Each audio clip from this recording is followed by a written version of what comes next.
개인회생을 막상 진행하다 보면 처음 상담할 때와 다르게 법원에서 변제금을 더 내세요 라는 보정이 나오는 경우가 있다던데요. 맞습니다.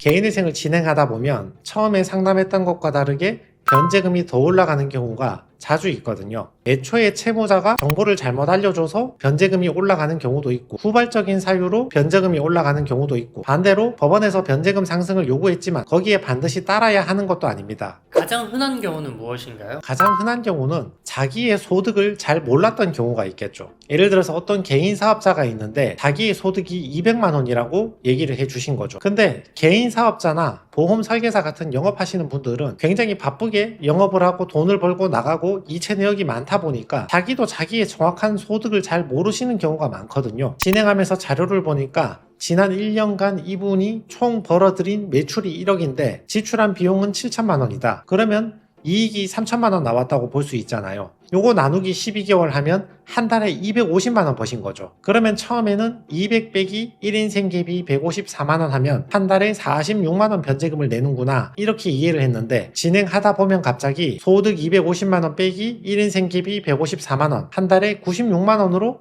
변제금이 올라가는 경우가 있는 거죠. 채무자가 속이려고 했던 건 아니지만 잘 모를 수는 있겠군요.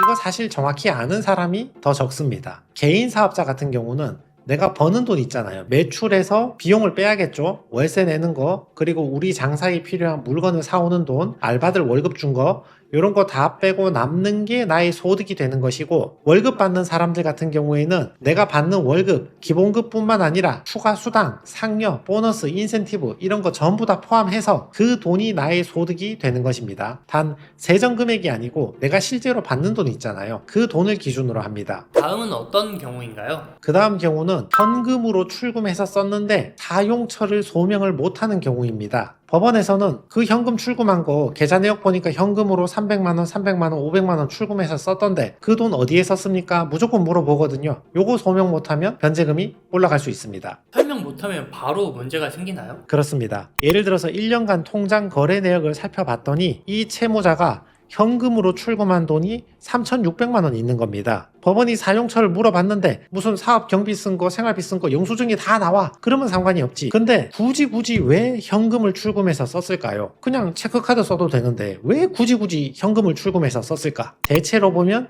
유흥에 썼다거나 뭐 사치, 탕진에 썼다거나 아니면 그 돈 찾아가지고 자기 가족이나 친한 지인한테 갚았다거나 이렇게 법원에서 문제 삼는 경우가 많이 있거든요. 이렇게 들키고 싶지 않은 사용처에 쓰니까 굳이 현금을 출금하는 경우가 많이 있거든요. 그래서 정당한 사용처를 설명하지 못하면 3,600만 원 전액이 나의 청산가치에 반영이 되는 거지. 맨 처음에 혼자 알아보실 때는 소득 200만 원 빼기 1인 생계비 154만 원은 변제금 46만 원만 내면 될 줄 알았는데 자기가 숨겼던 현금 사용처가 드러나게 되면 3,600만 원 전액이 청산가치에 반영되어서 세무자는 청산가치 이상 변제를 해야 되니까 소명 못하는 이 3,600 나누기 36개월 하면 적어도 한 달에 100만 원 이상 변제를 해야 되잖아요. 그러면 변제금 46만 원이 변제금 100만 원 이상으로 늘어나게 되는 거죠. 그러니까 지금 한번 검토해 보세요.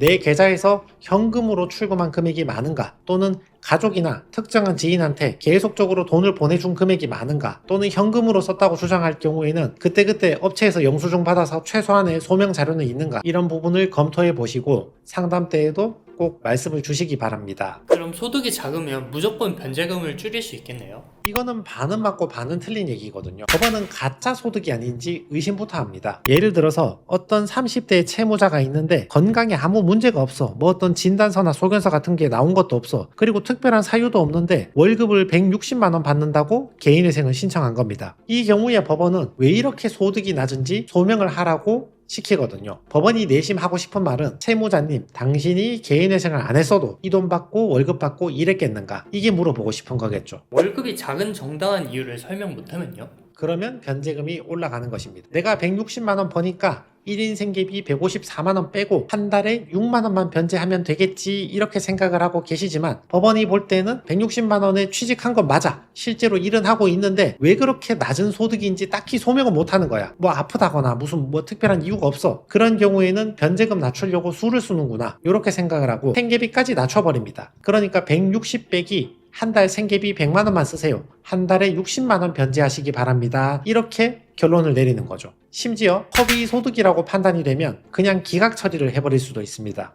그럼 소득이 작으면 변제금만 높아지고 불리해지는 거군요. 이게 좀 전에 반은 맞고 반은 틀리다는 내용이거든요. 소득이 낮으면 생계비까지 따라 내려서 변제금을 높여버린다고 했잖아요. 그렇지만 생계비를 낮추는데 한계가 있다니까요. 160만원 소득이면 1인 생계비 150 쓰지 말고 한 달에 120만 쓰고 살아라. 160 빼기 120은 월 변제금 40만원. 이렇게는 가능하지. 그렇지만 160 빼기 월 생활비 20만원만 써라. 그리고 변제금 140만원 내라. 이렇게는 못하는 거죠. 한 달 20만원으로 어떻게 생활비를 쓸 수가 있습니까? 그러니까 1인 생기비 154만원을 깎아내리는데 한계가 있으니까 변제금이 올라가는데 한계가 생기는 거죠. 뭐 얼마 안 커지는 거지. 그러니까 생계비를 깎아내려서 변제금을 높일 수는 있는데 생계비를 깎아내리는 금액이 한계가 있으니까 변제금이 그렇게 많이 안 올라가는 거죠. 그래서 소득이 낮으면 유리한가 불리한가, 변제금이 올라가는가, 여기에 대한 답변은 소득이 낮으면 생계비도 따라 내려가니까 별로 유리한 게 없을 수 있다. 그러나 소득이 낮으면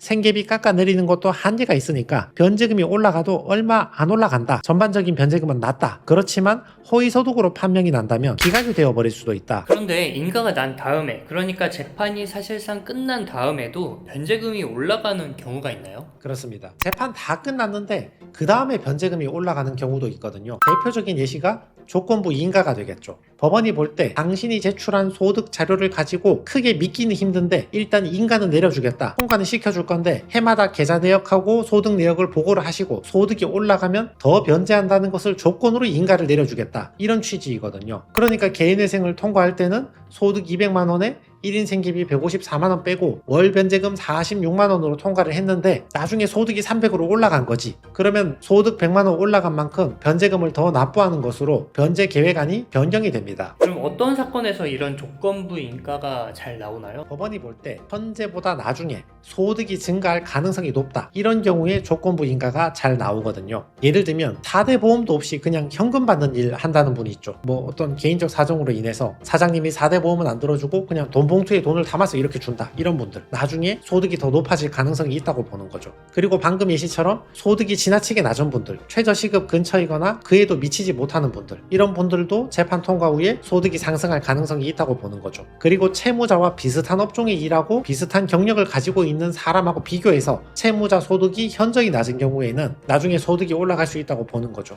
예를 들어서 10년차 변호사가 사업하다 실패해서 개인회생한다. 근데 소득을 300만원이라고 적어냈다. 이런 경우에는 나중에 소득이 올라갈 수 있다고 봐서 조건부 인가가 붙거나 아니면 허위 소득이라고 판단이 되면 인가 자체를 못 받을 수가 있겠죠. 그리고 작년보다 올해 소득이 현저하게 내려간 경우도 조건부 인가가 나올 가능성이 높고 최근 채무 비율이 큰 사람도 조건부 인가가 나올 가능성이 높아집니다. 여기서 궁금한 게 있는데요. 법원에서 보정 권고가 나오면 무조건 올려야 되나요?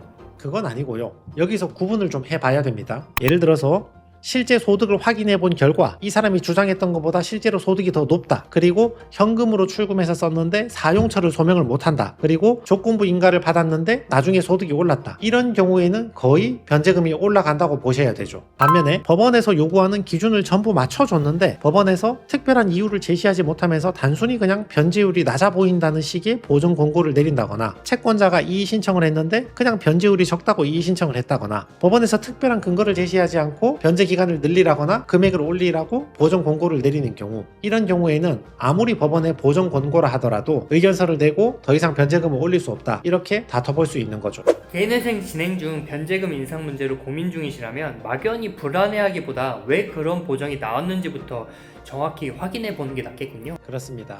개인회생이라는 절차 자체가 신청서만 제출한다고 끝나는 게 아니고 마치 살아있는 생물처럼 계속 변하거든요. 재판 진행 과정에서 숫자가 크게 바뀔 수가 있으니까 보정 권고가 내려올 때마다 적절한 자료를 첨부해서 최대한 방어를 잘하는 게 중요하다고 볼 수 있습니다.